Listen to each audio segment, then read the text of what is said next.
কাইলে কি আমি গৈ ডক্টৰ মাৰি থৈ আহিলে আমিও হাৰি যাম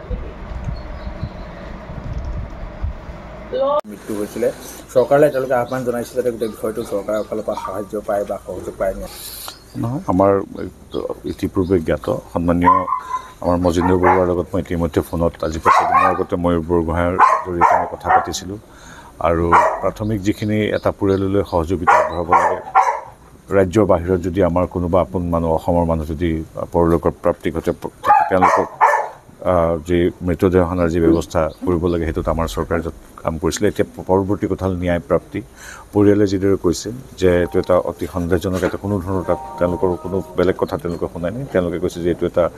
হত্যাকাণ্ড গতিকে তেখেতসকলৰ কথা প্ৰতি আমাৰ শ্ৰদ্ধা আছে কাৰণ এগৰাকী মাক দেউতাকেহে জানে সন্তানটো তিল তিলকৈ ডাঙৰ কৰি এনেকৈ অকালতে মৃত্যু হোৱাটো সহ্য কৰিব পৰা বিধৰ কথা নহয় গতিকে তেখেতসকলৰ পিতৃ মাতৃয়ে যি এপিল কৰিছে সেইটোক আমি শ্ৰদ্ধাৰে লৈছোঁ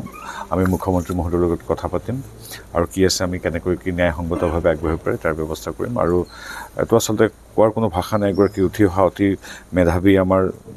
নাজিৰাৰ ছোৱালী শিৱালী তাইৰ মৃত্যু আচলতে পৰিয়ালটো বুলি নহয় গোটেই বৃহত্তৰ অঞ্চলটোৰ ক্ষতি ক'বলৈ কোনো ভাষা নাই আমি এটাই আজি বিপদৰ সময়ত পৰিয়ালটোৰ ওচৰলৈ আহি আমি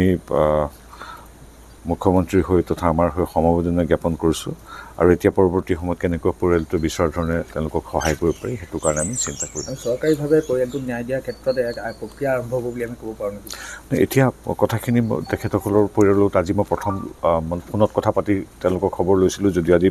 প্ৰথমৰ কাৰণে আহি শিৱালীৰ মাক দেউতাক শ্ৰদ্ধেয় বেজবৰুৱাদা আৰু বাইদেউক লগ পালোঁ গতিকে তেওঁলোকৰ কথাখিনি শুনিলোঁ এতিয়া কথাখিনি তাৰ পৰৱৰ্তী পৰ্যায়ত পাতিম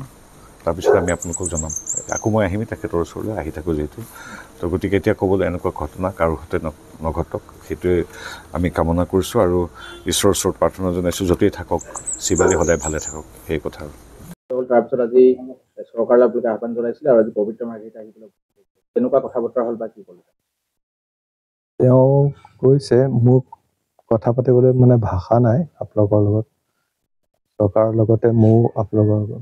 সমবেদনা জ্ঞাপন কৰিছোঁ কৈছে আৰু দৰখাস্তখন আজি তেওঁৰ হাতত অৰ্পণ কৰিলোঁ তেওঁ মানে কৈছে যে মই মুখ্যমন্ত্ৰীৰ লগত আলোচনা কৰি কি হয় কি নহয় আকৌ এদিন আহি পেলাই নিজ মুখে মই আপোনালোকক জনাম আপোনালোকে চৰকাৰলৈ আহ্বান কি জনাইছে আমি চৰকাৰলৈ এইটোৱে আহ্বান জনাইছোঁ যে মোৰ ছোৱালীজনীয়ে এটা সুন্যায় পায় উচিত ন্যায় দিবৰ বাবে মই চৰকাৰক আপোনালোকৰ যোগেদি হেৰি কৰিছোঁ গুজৰাট আৰক্ষীৰ স্থিতি কি আছিল গুজৰাট আৰক্ষীয়ে তেওঁলোকে কোনো ৰেছপণ্ডেই নকৰিলে আজিলৈকে আজিৰ ডেটলৈকে মানে কোনো ৰেছপণ্ডেই নাই আৰু এজাহাৰখন তেওঁলোকে ৰেজিষ্টাৰো নকৰিলে আৰু দুদিনৰ পাছতে তেওঁলোকে ফোন কৰি কৈছে যে আমি একো ক্লু নাপালোঁ আপোনালোকে বেলেগ এখন এজাহাৰ দিয়ক তেওঁলোককে সোধা হ'ল কি বুলি লিখা হ'ব যে মেণ্টেল হেৰাছমেণ্ট কৰা হ'ল তাই মেণ্টেল হেৰাছমেণ্টৰ ফলত তাই মানে পঢ়িব নোৱাৰি পেলাই ওপৰৰ পৰা জঁপিয়াই দিছে বুলি আত্মহত্যা কৰিছে যিজনে হত্যা কৰিছে বুলি আপোনালোকে অভিযোগ তুলিছে তেওঁলোকক ৰক্ষণাবেক্ষণ দিয়া বা কিবা ধনৰ লেনদেন হৈছে বুলি এটা গুজব ওলাই আছে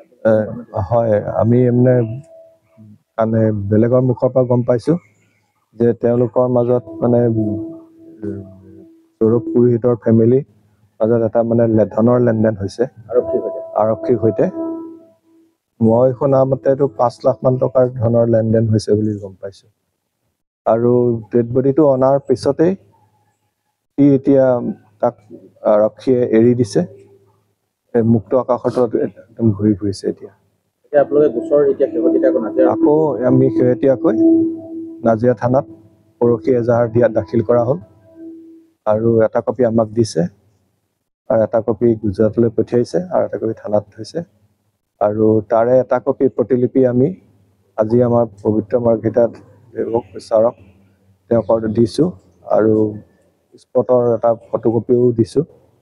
আৰু দৰখাস্ত এখন লগতে দিছোঁ। চৰকাৰীভাৱে আপোনালোকক সহায় কৰা আশ্বাস দিছে নেকি মন্ত্ৰীজনে? চৰকাৰীভাৱে আশ্বাস দিছে আৰু গোটেইখিনি কথা আলোচনা কৰি আকৌ এদিন আহি পেলাই কি হৈছে কি নহৈছে বিতংভাৱে মোক জনাম বুলি কৈছে।